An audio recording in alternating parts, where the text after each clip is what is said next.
అమ్మ పాఠాలకు స్వాగతం. ఈరోజు మనం ఆంధ్రప్రదేశ్ 7వ తరగతి తెలుగు ఉపవాచకంలోని 12వ పాఠం స్ఫూర్తి ప్రదాతల్లో ఒకరైనటువంటి అభినవ గాన గంధర్వుడు బాలు వారి గురించి ఈ వీడియోలో తెలుసుకుందాం. అలాగే స్కౌట్స్ అండ్ గైడ్స్ అనే దాని గురించి కూడా ఈ వీడియోలో మనం తెలుసుకుందాం. మొదటిగా అభినవ గాన గంధర్వుడు బాలు. ఈయన 1946 నుంచి 2020 వరకు జీవించినటువంటి వ్యక్తి. విజయవాడలో ఇళయరాజా ఆధ్వర్యంలో సంగీత కచేరీ జరుగుతోంది. బాలు అంటే బాలసుబ్రహ్మణ్యం గారు. విజయవాడలో ఇళయరాజా ఆధ్వర్యంలో సంగీత కచేరీ జరుగుతోంది. ఆ కచేరీలో పాడడానికి వచ్చాడు ఒక యువకుడు. ఆ వచ్చినటువంటి యువకుడికి ఆలస్యం అయిపోయింది. ఆలస్యంగా గేట్ దగ్గరికి వచ్చాడు.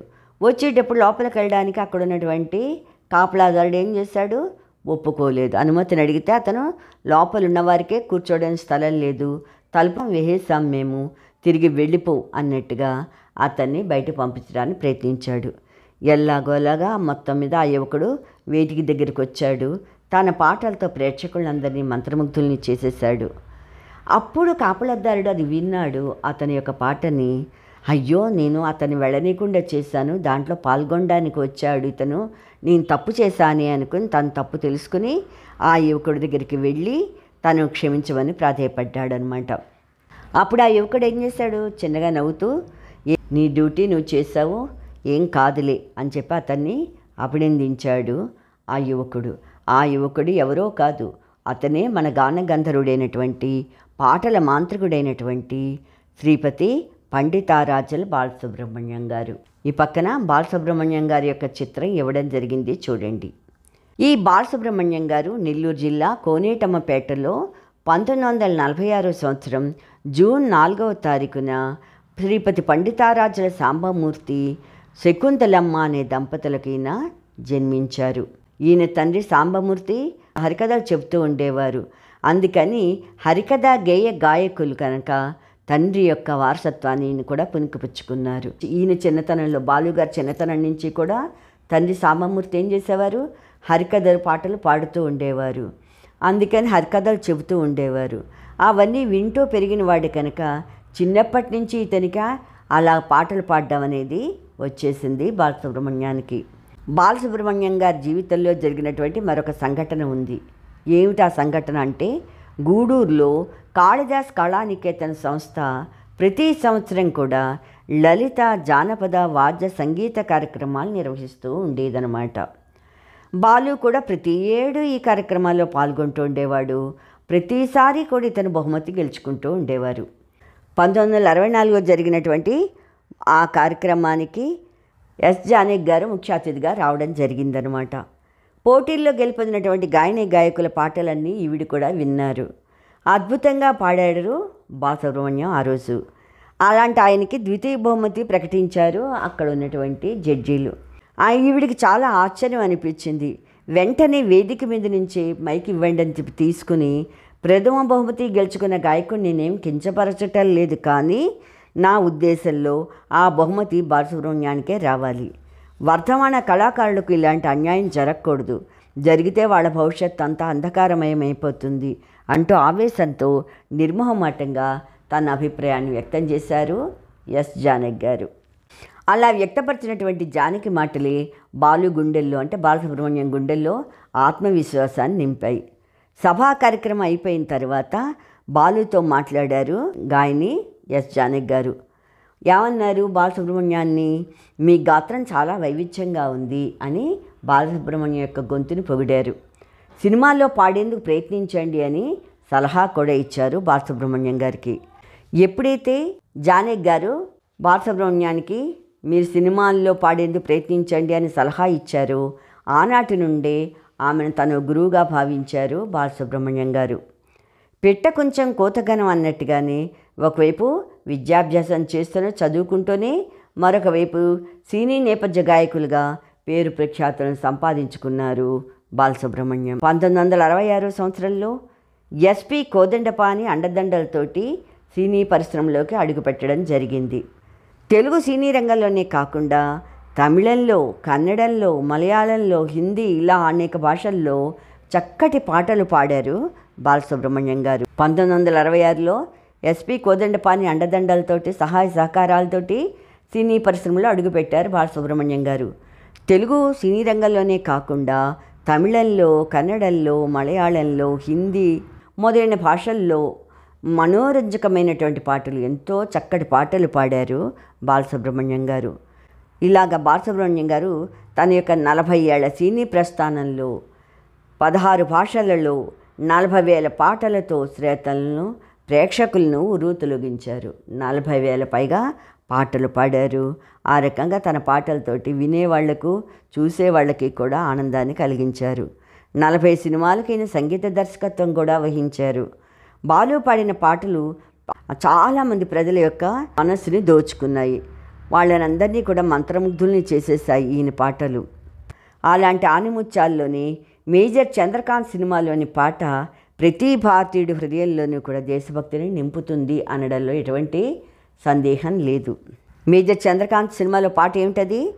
పుణ్యభూమి నా దేశం నమో నమామి, ధన్యభూమి నా దేశం సదా స్మరామి అనేది ఒకటి. బొబ్బులిపుల్ సినిమాలో ఈ పాటని భావబంధాలు శాశ్వతం కాదని చెప్పి తెలియజేస్తూ ఉంటుంది.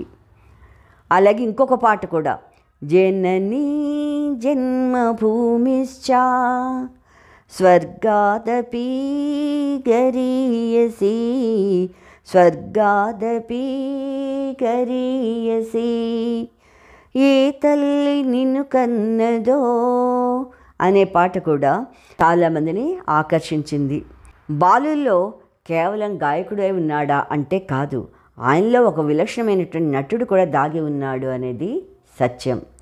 1969లో పెళ్ళంటే నూరేళ్ల పంట చిత్రం ద్వారా ఈయన నటుడిగా కూడా తన నటనా చాతుర్యాన్ని ప్రదర్శించారు. ఈయన నటుడిగానే కాకుండా తమిళం, కన్నడం, హిందీ సినీ కథానాయకుల సినిమాలకు తెలుగులో కూడా డబ్బింగ్ చెప్పేవారు. డబ్బింగ్ ఆర్టిస్ట్ కూడా ఈయన. ఏ హీరోకి తాను పాట పాడుతుంటే వారి స్వరంలాగే అనుకరిస్తూ పాడడం అనేది ఈయనలో ఉన్నటువంటి స్పెషాలిటీ, ప్రత్యేకత అన్నమాట. ఇంకా టీవీలో ప్రసారం అయ్యే పాడుతా తీగ కార్యక్రమానికి ఈయన ప్రధాన న్యాయ నిర్ణేతగాను, వ్యాఖ్యాతగాను కూడా ఈయనే ఉండడం జరిగింది. ఆ రకంగా ఆయన బాలు గారు పాడుతా తీగ కార్యక్రమాన్ని ఆయన ఉన్ననాళ్ళు కొనసాగిస్తూనే వచ్చారు. ఇప్పటికది కొనసాగుతూనే ఉంది. మారుమూల ప్రాంతాల నుంచి ఈ కార్యక్రమంలో పాల్గొన్న వేలాది మంది యువ గాయకులకు సూచనలు ఇచ్చారు. వాళ్ళని మంచి గాయకులుగా తీర్చిదిద్దారు. టీవీలో స్వరాభిషేకం కార్యక్రమంలో కూడా బాలు తన యొక్క సుమధుర గీతాలని ఆలాపించారు. మధురమైనటువంటి గీతాలను ఆలాపించారు. ఈ కార్యక్రమం కూడా ప్రపంచవ్యాప్తంగా ఉన్నటువంటి తెలుగు సంగీత ప్రియుల్ని అలరిస్తూ వచ్చింది. సంగీత గాయకులుగా వీరు సినీ రంగానికి చేసినటువంటి సేవలకు గుర్తింపుగా ఈయనకి ఎన్నో పురస్కారాలు కూడా లభించాయి. తెలుగు, తమిళ పాటలతో పాటుగా కన్నడ పాటలకు కూడా జాతీయ పురస్కారాలు రావడం జరిగింది. ఈయనకి విశిష్ట వ్యక్తుల విశిష్ట సేవలకు భారత ప్రభుత్వం ప్రతిష్టాత్మకంగా ప్రదానం చేసేటటువంటి పద్మశ్రీ, పద్మభూషణ్ అలాంటి పురస్కారాలకు కూడా ఈయనకి లభించాయి. తెలుగు సినీ రంగానికి వీరు చేసిన సేవలను గుర్తించి మన రాష్ట్ర ప్రభుత్వం చాలాసార్లు ఈయనకి నంది పురస్కారాలు కూడా ఇచ్చింది.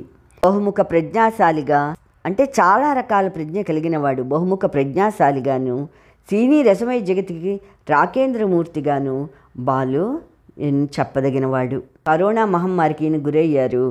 74 ఏళ్ల వయసులోనే ఈయన మృత్యువుతో పోరాడడం, చనిపోవడం జరిగింది. విధిరాత ముందు ఈయన యొక్క సుస్వరం మూగబోయింది. ఈయన 25/9/2020లో చనిపోయారు, కీర్తిశేషులయ్యారు. బాలు మరణం తర్వాత భారత ప్రభుత్వం ఈయనకి పద్మవిభూషణ్ అనే పురస్కారం కూడా ప్రకటించి ఈయన్ని గౌరవించింది. బాలు జీవితం నేటి తరానికి స్ఫూర్తిదాయకం అనడంలో ఎటువంటి సందేహం లేదు. 12వ పాఠం స్ఫూర్తి ప్రదాతలు అనే పాఠంలో భారత స్కౌట్స్ అండ్ గైడ్స్ దాని గురించి తెలుసుకుందాం. అది వేసవకాలం, సమ్మర్ అన్నమాట. గుంటూరు ప్రభుత్వ ఆసుపత్రి దగ్గర ఒక ప్రత్యేకమైనటువంటి డ్రెస్ వేసుకున్నటువంటి బాలుడు, బాలిక అక్కడ నిలబడి ఉండడం కనిపిస్తోంది. అక్కడ నడవలేని వృద్ధ దంపతుల చేతులను వాళ్ళు పట్టుకున్నారు. దగ్గరలో ఉన్న ఆటోని పిలిచారు. వారిని దాంట్లో కూర్చోబెట్టారు. తర్వాత కుడి చేతి 3 వేళ్లతోటి సెల్యూట్ చేశారు. వారిని పంపిన తర్వాత తిరిగి మళ్ళా వాళ్ళు ప్రభుత్వ ఆసుపత్రి మెట్ల దగ్గర నుంచున్నారనమాట. ఇలాగే దేవాలయాల దగ్గర కానీ, ఉత్సవాలు జరుగుతున్నటువంటి సమయాల్లో కానీ, ప్రకృతి వైపరీత్యాలు జరిగినప్పుడు కానీ, ఏ ఆపదలో అయినా సరే, ఏ అవసరంలో అయినా సరే ఉన్నటువంటి ప్రజలకు స్వచ్ఛందంగా సేవా కార్యక్రమాలు అందజేసేటటువంటి బాలబాలికలు పాఠశాలలో ఒక బృందంగా ఏర్పడడం జరుగుతుంది. వారిని ఏమన్నారు? స్కౌట్స్ అండ్ గైడ్స్, అంటే బాలభటులు అని అంటారన్నమాట. స్కౌట్స్ అండ్ గైడ్స్ అంటే బాలభటులు అని అర్థం. ఇందాక మనం అనుకున్నట్టుగానే ఒక అబ్బాయి అమ్మాయి ఈ వృద్ధుడికి సహాయం చేస్తున్నటువంటి చిత్రం ఇక్కడ మనకు కనిపిస్తోంది. 6 నుంచి 10 సంవత్సరాల వయసు గల బాలుర్ని ఏమన్నారు? కప్స్ అన్నారు. 6 ఇయర్స్ నుంచి 10 ఇయర్స్ వరకు ఉన్నటువంటి మగపిల్లల్ని ఏమన్నారు? కప్స్ అన్నారు. అలాగే బాలికల్ని ఏమన్నారు? బుల్బుల్ అన్నారు. ఇంకా 11 సంవత్సరాల నుంచి 16 సంవత్సరాల వయసు ఉన్నటువంటి మగపిల్లల్ని స్కౌట్స్ అన్నారు. ఆడపిల్లల్ని గైడ్స్ అంటారు. 17 సంవత్సరాల నుంచి 25 సంవత్సరాల వయసు కలిగినటువంటి యువకుల్ని ఏమంటారు? రోవర్స్ అని పిలుస్తారు. యువతుల్ని రేంజర్స్ అంటారు. ఇది అంతర్జాతీయ సేవా సంస్థ అన్నమాట. ఇక్కడ ఇచ్చినటువంటి చిత్రంలో 1907లో ఈ యొక్క సంస్థను స్థాపించినటువంటి Robert Stephen Smith Baden Powell అనే ఆయన యొక్క చిత్రం ఇక్కడ ఇవ్వడం జరిగింది. స్కౌట్ శిక్షణలో నేర్చుకునే అంశాలు ఏమున్నాయి అంటే, మొదటిది జాతీయ పతాకాన్ని అంటే స్కౌట్ పతాకాన్ని ఎగరేయాలి, ఆ పతాకం పట్ల మర్యాదగా మసులుకోవాలి. రెండవది జాతీయ గీతాల్ని పాడుకోవాలి. మూడవది ప్రథమ చికిత్స చేయడంలో కూడా శిక్షణ పొందాలి. నాలుగవది తాళ్లతో రకరకాల ముడులు వేయడంతో పాటుగా ముడుల యొక్క ఉపయోగం ఏమిటి అనేది కూడా తెలుసుకోవాలి. ఐదవది రకరకాల వస్తువులతోటి, రంగురంగుల కాగితాలతోటి అందమైనటువంటి వస్తువులు తయారు చేయడం, ఇవన్నీ కూడా శిక్షణలో ఉండేటటువంటి అంశాలు. దీన్ని స్థాపించిన వారెవరు? Robert Stephen Smith Baden Powell అని అనుకున్నాం కదా. 1907లో స్థాపించారు అని తెలుసుకున్నాం. పైన ఆయన చిత్రాన్ని చూసాం. ఈ ఉద్యమానికి ముఖ్యంగా సేవ, సచ్చీలం, ఆరోగ్యం, హస్తకళలు అనేవి నాలుగు స్తంభాలు అని చెప్పారు. మొదటి నుంచి అంటే ప్రాథమిక స్థాయి నుంచి కళాశాల స్థాయి వరకు కూడా చదివే పిల్లలకు ఈ స్కౌట్స్ అండ్ గైడ్స్ సంస్థ శిక్షణ ఇస్తుంది, ట్రైనింగ్ ఇస్తుంది.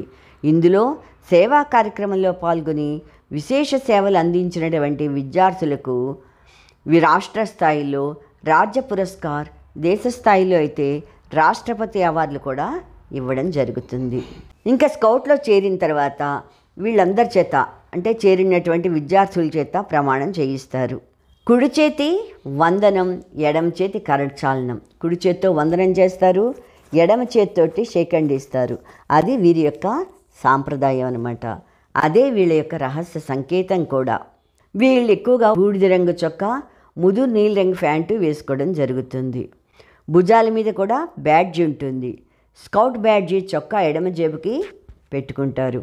మెడకు స్కార్ఫ్, దీనికి మోగల్ కూడా ఉంటుంది. తలకు బ్లూ బెరెట్ క్యాప్ అనేది ధరించడం జరుగుతుంది. బూడిద రంగు నైలాన్ బెల్ట్ కూడా కట్టుకుంటారు. నల్లని బూట్లు వేసుకుంటారు. భారత్ స్కౌట్స్ గుర్తులో ఫ్లూయర్ డి లిస్ అంటే కలువ పువ్వు అని అర్థం. రిఫైల్ అంటే అశోక చక్రం. భారత్ స్కౌట్ గుర్తు ఏంటంటే కలువ పువ్వు, అశోక చక్రం అనేది ఉంటాయి వీటిల్లో. ప్రతి స్కౌట్ విద్యార్థి మాస్టర్ చెప్పినట్టుగా ప్రతిరోజు ఒక మంచి పని చెయ్యాలనేది లక్ష్యంగా పెట్టుకోవాలి. ఉదయం లేస్తూనే ప్రతి స్కౌట్ విద్యార్థి తాను ఆ రోజు ఒకరికి సేవ చెయ్యాలి అని చెప్పేసి అనుకోవాలి. దానికి సిద్ధపడాలి. ఒకరోజు మర్చిపోతే రెండో రోజు 2 మంచి పనులు చేయాలి. ఒక మంచి పని చేసిన తర్వాత స్కార్ఫ్ చివర ఒక చిన్న ముడి ఇలా వేయడం అలవాటు చేసుకోవాలి.